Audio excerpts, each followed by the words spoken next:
오늘도 우리 옆 사람들과 이렇게 인사합시다. 말씀대로 실천하며 삽시다. 말씀을 마음에 새기는 작업들을 우리 상반기에 했다면 우리 하반기에 더욱 말씀대로 실천해 가시는 여러분 되셔서 그 말씀의 능력을 체험해 가시기를 주님의 이름으로 축복합니다. 오늘 본문의 주제는 변화입니다. 그리스도인이라면 누구나 성령님께 이끌림 받기를 원합니다. 그래서 늘 축복의 자리에 그리고 은혜의 자리에 서기를 원합니다. 오늘 이 시간 여러분 모두가 성령의 이끌림을 받아서 축복과 은혜의 자리에 서시기를 주님의 이름으로 축복합니다. 그런데 이렇게 되기 위해서는 우리가 변화를 감수해야 됩니다. 사전에서는 이 변화라고 하는 단어를 사물에 초점을 맞추고 있습니다. 그러나 성경에서는 사람에게 초점을 맞추고 있습니다. 성경에서 말하는 사람의 변화라고 하는 것은 과거의 잘못된 습관을 버린다. 또 이것에 국한하지 않고 그 습관을 버리는 것에 더 나아가서 예수님을 믿는 사람으로서의 좋은 습관을 길들인다. 여기까지를 말합니다. 그래서 좋은 습관이 내 삶에 정착되기까지를 변화라고 하는 것이겠죠. 그런데 사람들은 변화를 두려워하고 걱정하고 힘들어합니다. 변화되면 마치 내 정체성이 흔들리고 내 존재가 잘못되는 것처럼 여깁니다. 또 그 변화로 인해서 뭔가 잘못될까봐 걱정합니다. 하던 대로 하는 것이 편하고 또 마음도 편하고 그런데 변화는 정신적으로 우리를 힘들게 합니다. 또 육체적으로 뭔가 더 해야 되고 또 이전에 해왔던 것과는 다른 것을 해야 된다는 번거로움이 존재합니다. 그래서 사람들은 변하기보다는 유지하려고 합니다. 그러나 변화보다 유지를 선택하는 사람은 늘 변하는 사람의 노예로 살아가요. 하나님께서 내게 주신 은사로 주체적으로 일하고 능동적으로 사명을 감당하지 못하고 이 사람 저 사람들에게 끌려다니면서 살아가요. 자신이 변화되고 변화의 주체 세력으로 또 변화를 이끄는 사람으로 살아가야 되는데 그러지 못하고 다른 사람이 다 변할 때까지 지켜보다가 이제 변화되지 않으면 안 될 것 같아서 억지로 끌려다니면서 내 마음에는 원하지 않는데 다른 사람 다 변하니까 할 수 없이 변화를 선택하는 노예처럼 종처럼 살아간다라고 하는 것이죠. 변화를 주도하는 사람이 나타나면 자신은 변하지 않겠다고 버티다가 시대적 흐름에 따라서 그리고 성령의 주도하심에 따라서 다수가 다 바뀌어가는 그 마지막에 할 수 없이 따라가는 사람은 어찌 보면 참 안타깝고 불쌍한 인생이다라고 합니다. 앞장서서 변화를 주도하는 사람을 이 시대에 하나님께서 필요로 하시고 또 세워가십니다. 그 사람들을 통하여서 하나님께서는 세상을 변화시킨다라고 하는 것이겠죠. 뿐만 아니라 그런 사람을 통해서 가정을 변화하고 공동체를 변화시키고 교회를 변화시켜 나가신다라고 하는 것입니다. 과연 나는 변화되고 또 변화를 주도해가는 사람인가? 오늘 이것이 말씀의 핵심이죠. 오늘 본문의 세례 요한이 바로 그런 사람입니다. 당시의 유대인들은 변화를 두려워했습니다. 자신들은 아브라함의 후손이기 때문에 그 신분과 지위가 변화되는 것을 싫어했어요. 자신들이 아브라함의 후손이기 때문에 다른 사람들보다 구원에 가까운 사람이라고 생각했습니다. 그래서 이들은 변화보다는 자신의 그 삶을 유지하려고 했던 사람들이에요. 그런데 세례 요한이 보기에는 이 사람들, 유대인들에게서는 새로운 희망을 발견할 수 없었습니다. 왜냐하면 그들에게 살아계신 하나님이 경험되지 않기 때문에 그렇습니다. 그들은 하나님을 진정으로 섬기지 않았고 형식적으로 하나님께 대한 어떤 제사의 의식들을 행했을 뿐이지 그들의 삶에서 하나님이 살아계시다라고 할 만한 그 어떤 증거도 발견하지 못했다는 것이죠. 그래서 세례 요한은 그들에게선 희망이 없고 지금의 이 제도 안에서는 우리가 구원받을 만한 것이 없다 이렇게 여긴 것이죠. 세례 요한은 그런 유대인들에게 회개에 합당한 열매를 맺으라고 이야기했습니다. 회개하고 죄사함의 세례를 받으라고 이야기했습니다. 그러면 그들이 성령을 선물로 받으리라고 확신했습니다. 이미 이러한 세례를 세례 요한은 알고 있었습니다.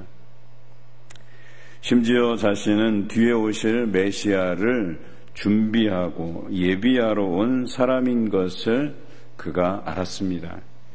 그래서 자신은 물로 세례를 주지만 내 뒤에 오시는 이는 불과 성령으로 세례를 주신다고 그들에게 선언했습니다.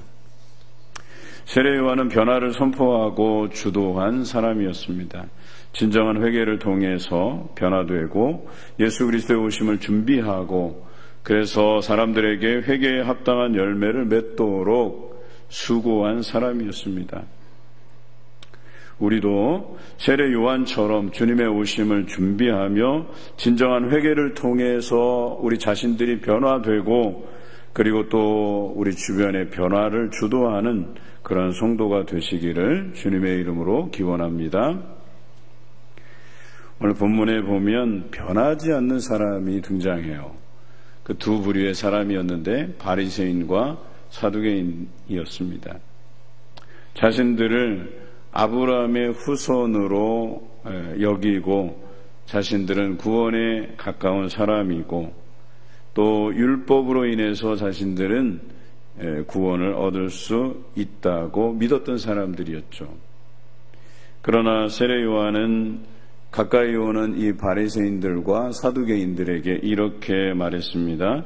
독사의 자식들아, 누가 너희를 가르쳐 임박한 진노를 피하라 하느냐라고 선언했죠. 이 이야기는 너희도 그 특권의식을 버리고, 다시 말해서 내가 아브라함의 자손이니까 내가 구원을 얻을 것이라고 생각했던 그 특권의식을 버리고 회개에 합당한 열매를 맺으라는 것이었습니다. 그리고 이미 사두개인들과 바리새인들에게 임한 그 진노가 나무 뿌리의 도끼를 딱 가져다가 놓은 그 형태로 그들을 설명해냈습니다. 그들이 하나님 앞에 온당하게 행하지 않아서 그들에게 하나님의 진노가 임박했다는 거예요. 당장이라도 너희에게 열매 맺음이 없다면 그 나무 뿌리를 베기 위해서 가져다 놓은 도끼, 그 도끼가 바로 그 나무 뿌리 바로 그 밑둥에 놓였다 이렇게 표현하고 있어요. 언제라도 너희가 지금 이 상황을 회개에 합당한 열매로 바꾸지 않으면 도끼로 나무 뿌리를 베어내겠다 이렇게 말씀하신 거예요. 여러분 어떠십니까? 우리는 과연 회개에 합당한 열매를 맺고 있는지, 아니면 회개에 합당한 열매를 맺지 못해서 임박한 진노, 우리를 베어내기 위해서 도끼가 준비되어 있는 그런 아슬아슬한 외줄타기 인생으로 우리 인생을 살아가고 있지는 않은지 하나님 앞에 우리 자신을 솔직하게 내어놓아야 할 것입니다. 오늘 이 이야기는 신앙의 연수나 신앙의 가문이 구원을 결정할 수 없다는 거예요. 그럼에도 불구하고 우리는 착각 속에 살죠. 저도 우리 할머니 때, 부모님 때, 또 우리 자녀들 그렇게 믿음을 잘 이어가고 있다고는 생각해요. 그러나 우리 가문도 회개에 합당한 열매 없이는 저희 아버님 때나 또 저 때나 우리 자녀들 때나 그 합당한 열매를 맺지 못하면 이게 도끼가 나무 뿌리에 데워져 있는 것처럼 언제라도 그 회개에 합당한 열매를 맺지 못하면 찍혀서 불에 태워지는 신세가 될 것이다 라고 하는 것을 저는 믿어요. 그래서 저희 아버님도 회개에 합당한 열매를 맺으려고 애썼던 인생, 저희도 회개에 합당한 열매를 맺기 위해서 애썼던 인생, 우리 자녀들도 이제 자라가면서 그 회개에 합당한 열매를 맺어야만 우리가 하나님의 사람으로 온전히 설 수 있다라고 하는 것이겠죠. 여러분들의 신앙의 연수, 내가 10년, 20년, 30년, 40년 이렇게 신앙생활했다고 그것으로 구원이 담보되는 것이 아닙니다.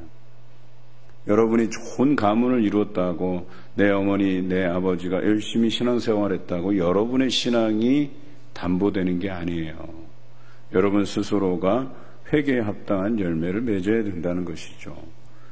내가 변화되지 않고서는 가정이 변하지 않고 공동체가 변하지 않고 교회가 변하지 않아요. 교회가 변하지 아니하면 그 지역이 바뀌지 않습니다. 복음화되지 않습니다. 우리는 변해야만 합니다. 하나님 앞에 솔직하게 변화되어야 하고 우리의 삶을 통해서 하나님의 살아계심이 드러나야 해요.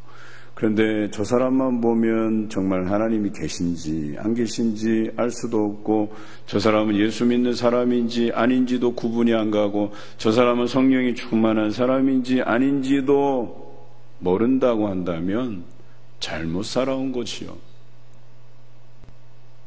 적어도 저 사람만 보면 하나님이 살아계신 것을 알 수 있고 예수 믿는다는 증거가 확실하고 성령 충만해서 사람들에게 좋은 영향을 미친다고 하는 이런 것들이 우리 삶에 나타나야만 하는 것 아니겠습니까? 여러분, 세례 요한이 광야에서, 요단강가에서 회개의 세를 베푼다고 해서 사람들이 몰려오는 게 아니에요. 그 사람에게 하나님의 살아계심이 나타나고 그 사람이 예수 그리스도, 즉 메시아의 오심을 증거하고 예비하고 있다라고 하는 사실이 사람들에게 경험되고 그에게 성령 충만함이 있다는 것이 사람들에게 드러나지 않으면 사람들이 그 먼 광야로 인적이 드문 장소로 몰려올 리가 없다라고 하는 사실이에요. 그런데 많은 사람이 그곳으로 몰려오기 시작했다는 거예요. 그리고 죄사함의 세례를 받기 시작했다는 거예요. 그게 너무나도 궁금해서 바리새인들과 사두개인들이 찾아온 거였었어요. 도대체 뭐길래 우리가 알고 있는 언약은 5가지 제사를 통해서 우리의 죄를 해결하고 구원받는 것 아니었어? 그런데 무슨 죄사함의 세례는 뭐고, 또 그 사람이 세례를 준다는데 그 뒤에 오시는 이가 불과 성령으로 세례를 준다는 것은 또 무슨 얘기인가? 바로 그분이 예수 그리스도시고 메시아 되심을 이 세례 요한이 증거하고 있다는 사실을 바리새인과 사두개인들은 몰랐어요. 여러분, 모르는 것도 죄가 됩니다. 내가 교회만 왔다 갔다 한다고 해서 나는 이것으로 인해서 내가 구원받겠지, 아니에요. 우리 삼위일체 하나님을 모르면 죄가 되고 그것으로 인해서 구원받지 못할 수도 있다는 거예요. 내가 진정한 변화를 추구하고 그래서 하나님을, 예수 그리스도를, 성령님을 더욱 알아가지 않는다면 우리의 신앙은 정체되고 믿음 없는 사람처럼 살아가게 되고 우리의 삶에서 하나님이 느껴질 리 없고 다른 사람이 볼 때에도 이 사람이 정말 예수 믿는 사람인지 인정받지 못하고 또 성령의 충만함으로 다른 사람에게 영향을 줄 수 없는 그런 인생으로 살아갈 뿐이에요. 10년, 20년, 30년 교회에서 열심히 봉사하며 살면 무슨 소용이에요.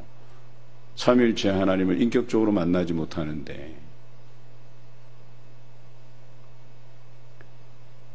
바리새인들은 자신들이 율법에 정통한 사람이라고 자부했습니다. 그러나 율법을 이용해서 자신들의 지위를 유지하는 사람들이었습니다. 율법에 맞는 신앙생활을 해오고 있다고 생각했던 사람이나 사실은 형식적으로 지키는 것이었었어요. 사두개인들은 어떤 사람입니까? 귀족 출신입니다. 지금으로 이야기하면 신앙 좋은 가문에서 신앙생활하는 사람, 딱 이런 사람을 말해요. 그런데 정작 사두개인은 부활신앙이 없었습니다. 여러분, 우리가 좋은 신앙 가문에서 태어나서 부모님이 교회 다니라 하니까 열심히 교회 다니고 살아오다가 그런데 정작 그 안에 부활신앙이 없어요. 예수 그리스도의 그 죽음과 부활을 믿지 못해요.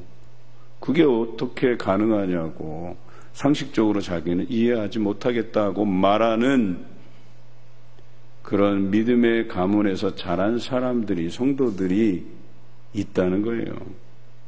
안타까운 일이죠. 그저 교회만 왔다 갔다 하는 사람들입니다. 부모의 신앙이 자기가 겉으로 볼 때 우리 부모님이 그런 예수 그리스도를, 성령 하나님을, 그리고 성부 되신 하나님을 그렇게 인격적으로 만났다는 사실은 뒤로 한 채 자신들이 본 것은 뭐뿐이에요? 교회만 왔다 갔다 하는 모습만 본 거예요. 그러니까 자신들도 교회만 왔다 갔다 하면 구원받을 수 있다고 생각한 거예요. 그런데 오산이에요. 잘못 생각한 거예요. 우리가 삼위일체 되신 하나님을 인격적으로 만나고 회개에 합당한 열매를 맺고 변화되지 아니하면, 변화의 주체 세력으로서 변화를 주도해 가지 아니하면 쓸모없어서 그렇게 나무 뿌리가 잘려서 불에 태워지는 신세가 되고 만다라고 하는 것이죠. 구원은 이런 바리새인들과 사두개인처럼 얻어지는 것이 아닙니다. 회개에 합당한 열매를 맺고 죄사함의 세례를 받고 성령을 선물로 받는 사람들만이 취할 수 있는 것입니다. 취할 수 있는 하나님의 선물입니다. 회개에 합당한 열매는 그러면 어떻게 얻을 수 있을까요? 예수 그리스도를 믿음에서 가능합니다. 옛 언약인 5가지 제사를 그들의 죄를 해결할 수 있었다고 생각했었다면 이제는 새 언약으로 예수 그리스도를 통해서만 가능하다라고 하는 것이죠. 예수님께서 대제사장이 되시고 어린 양 제물이 되셔서 십자가의 죽으심으로 우리의 죄를 대속하셨다는 사실을 믿어야만 한다는 것이죠. 또한 부활을 통해서 그분의 이름으로 회개에 합당한 열매를 맺으면 그것으로 구원에 이를 수 있다고 말씀하셨고, 그것을 믿는 자마다 구원을 얻을 수 있다고 분명히 성경은 우리에게 알려주십니다. 그런데 나는 여전히 옛 모습에 갇혀 살고 있지 않은지 우리 심각하게 고민해 봐야 돼요. 다 변하고 예수님의 제자로 살아가는데 나만 버티다 할 수 없이 따라가는 사람이 되지 마시길 바랍니다. 변화를 주도해가는 여러분 되시길 바랍니다. 그렇지 못하면 차라리 협력하고 따라가기라도 잘 하시기 바라요. 세례 요한이 광야에서 세례를 줄 때에 많은 사람들이 자기 죄를 자복하고 요단강에서 그에게 세례를 받았다고 오늘 본문 6절에 기록되어 있어요. 비록 이들은 세례 요한처럼 변화를 주도하지는 못했지만 그것이 진리인 것을 알고 세례 요한에게 다가가서 세례를 받았다, 죄를 고백했다라고 하는 것이죠. 적어도 우리는요, 변화를 주도하지는 못하더라도 그 변화에 발맞춰가고 협력하고 지지하고 응원하고 따라가고, 그래서 거기에서 주시는 놀라운 변화와 하나님께서 주시는 구원을 체험해 가야 된다라고 하는 것 아니겠습니까? 우리 안에 굳은 마음을 제거해야만 변화가 가능합니다.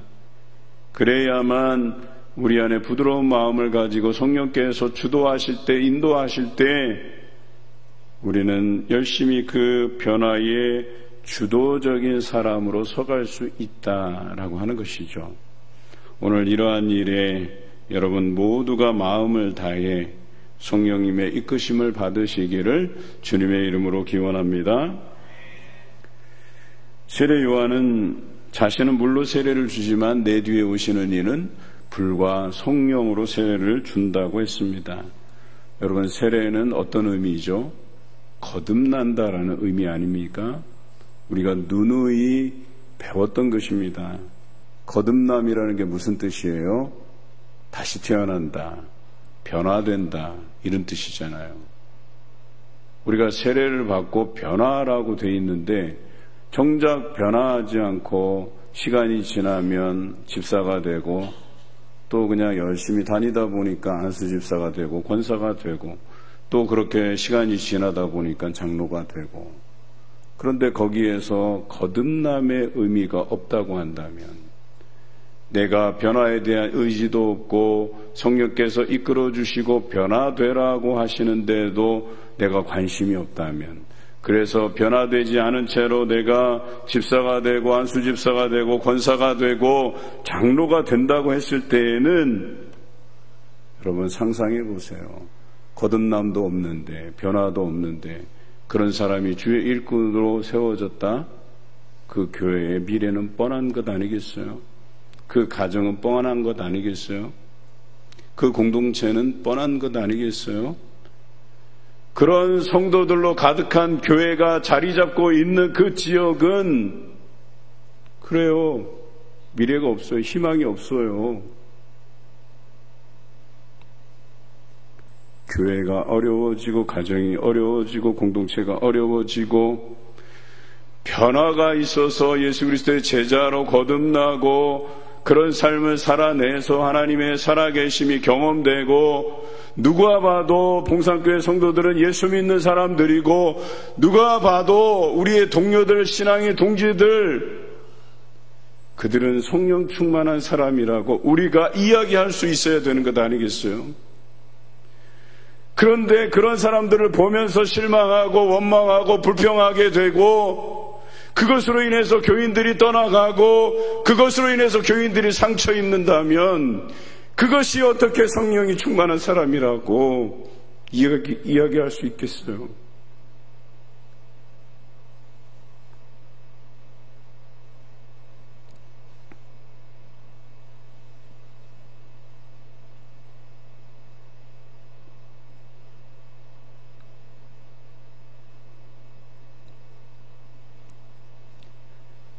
형식적인 세례가 아니라 성령에 부어지는 역사를 우리가 경험해야 돼요.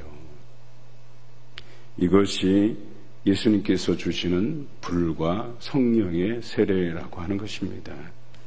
여러분, 사도행전 30년 역사를 기억하십니까? 우리가 지난주 오후 찬양 예배 때 긴 시간 동안 말씀을 나누었잖아요. 오순절날 마가의 다락방에서 성령이 충만함을 그들이 경험했을 때 그것으로 그들이 순교당하기까지, 그들의 생을 마감하기까지 예수 그리스도의 복음을 전하려고 애썼던 그 행적들을 우리가 공부하지 않았습니까?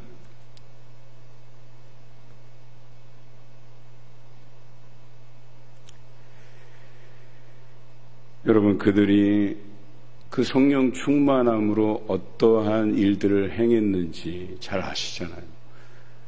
예루살렘과 온 유대와 사마리아의 복음이 전해졌어요.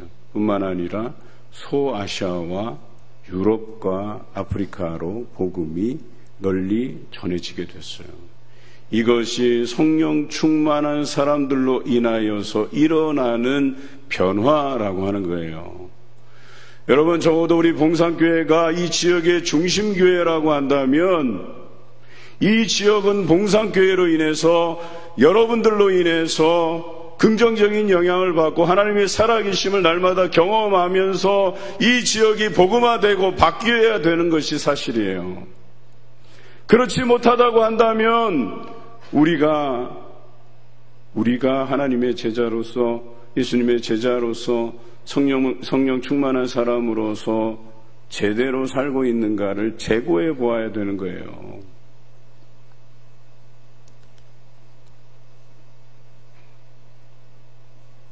예수님의 제자들이 특별한 사람들이 아니었어요. 대단히 평범한 사람들이었어요. 업으로 살다가, 세리로 살다가, 직업 없이 살다가, 여러 직업군에서 살다가 예수님의 부르심을 받고 예수님과 함께할 때는 참 믿음이 없다라고까지 책망받던 사람이에요. 그런데 그런 사람이 성령 충만함을 받자 변화되고 세계의 복음이 확장되는데 큰 역할을 감당했다는 것 아니겠습니까? 성령의 능력이라고 하는 것이 바로 이런 것이에요. 예수님의 제자들은 부족했지만 성령의 충만함을 받아 순교로서 자신의 삶을 마감하기까지 복음을 전하며 헌신적인 삶을 살았어요. 한 주간 자기 삶의 터전과 가정에서 열심히 살다가 주일에 나와 하나님께 예배드리는 삶을 많은 그리스도인들이 살아가요. 여러분, 그 정도도 신앙이 좋다라고 평가받으면서 살아요. 그런데 한번 생각해 보세요. 여러분 가정이 변화되고 있으신가요? 여러분이 소속된 공동체가 변화되고 있으신가요? 여러분이 다니고 있는 이 교회가 변화되고 있으십니까?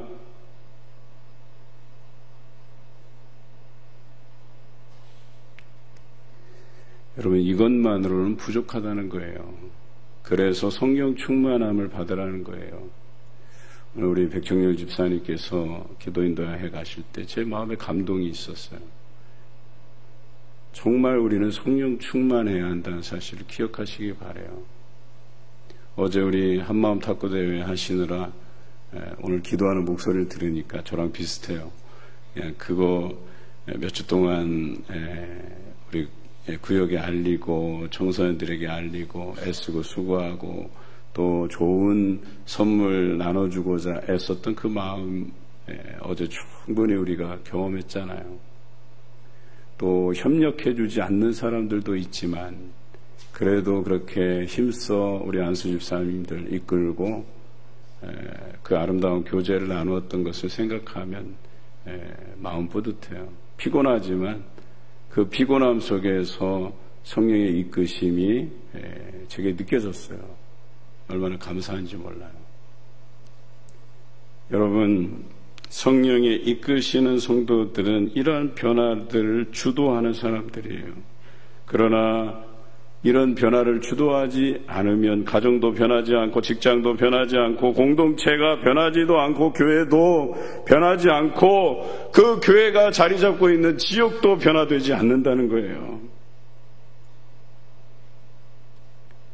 과연 우리의 삶이 사도행전적 성령의 역사를 경험하면서 살고 있는가를 심각하게 고민하자는 거예요. 삭개오가 바뀌어서 자신이 잘못 살아온 삶의 대가로 사람들에게 5배로 갚겠다는 고백과 함께 삶의 변화가 있어야 한다는 거예요. 마태처럼 자기 백성을 뜯어먹으면서 살아온 그 세리의 삶을 청산하고 예수님의 제자로서 살게 되는 삶의 변화가 있어야 한다는 것입니다. 사마리아 수가성에서 예수님을 만나고 무엇이 영생수인가를 알면서 인생의 갈급함과 그 외로움을 해결받고 사람들에게 나가서 메시아를 전한 그 여인처럼 삶의 변화가 있어야 한다는 것입니다. 내 삶에 예수님을 만나고 믿었다는 증거를 보여야 한다는 사실이에요. 형식적으로 믿어 삶의 변화 없이 사는 것, 여러분 이것이 하나님께서 받으실 만한 것일까요?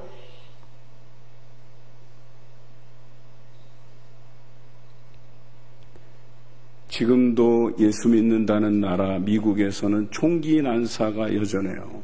많은 생명들이 해마다 그 총기 난사 사건으로 목숨을 잃어갑니다.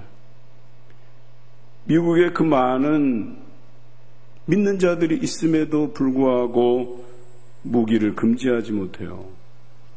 왜 그럴까요? 무기 판매를 통해서 많은 막대한 정치 자금들이 마련돼요. 그러니 사람들이 그 무기를 금지하지 못하고 있어요. 그러나 반대로 영국의 예를 들어볼까요? 영국에는 노예 무역이 그들의 부를 가져다 주었어요. 그래서 어느 당이든 노예 무역을 철폐하자는 주장을 하면 그 당을 배신하는 사람으로 여겨졌던 시대가 있어요. 그런데 여러분, 사람을 노예로 팔아먹는 것, 이게 올바른 세상인가요? 아니잖아요.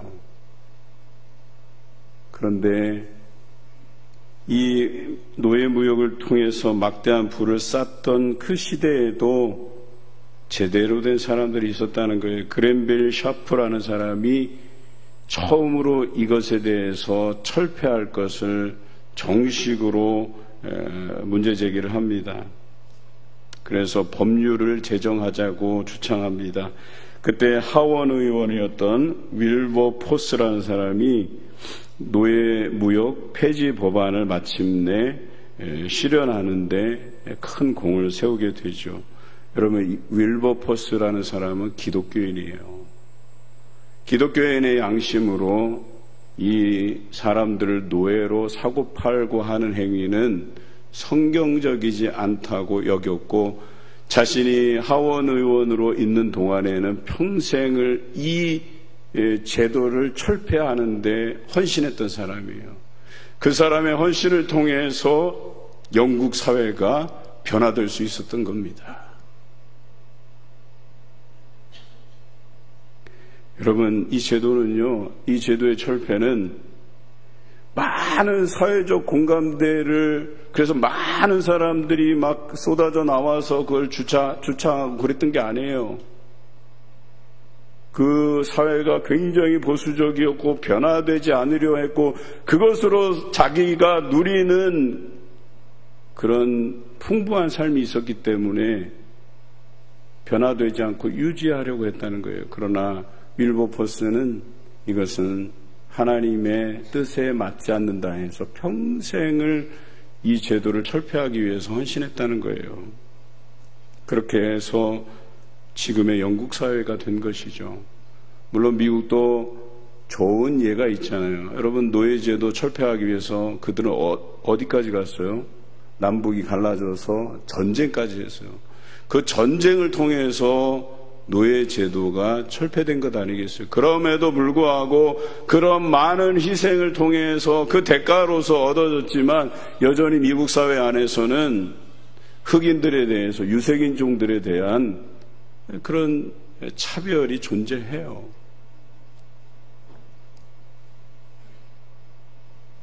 여러분은 진정한 그리스도인입니까? 이 시대의 회개에 합당한 열매를 통해 변화를 주도하고 계십니까? 성령께서 이끄시는 성도는 변화되고 변화를 주도하는 사람들입니다. 여러분 모두가 변화되고 변화를 주도하는 성령이 이끄시는 성도가 되시길 주님의 이름으로 기원합니다.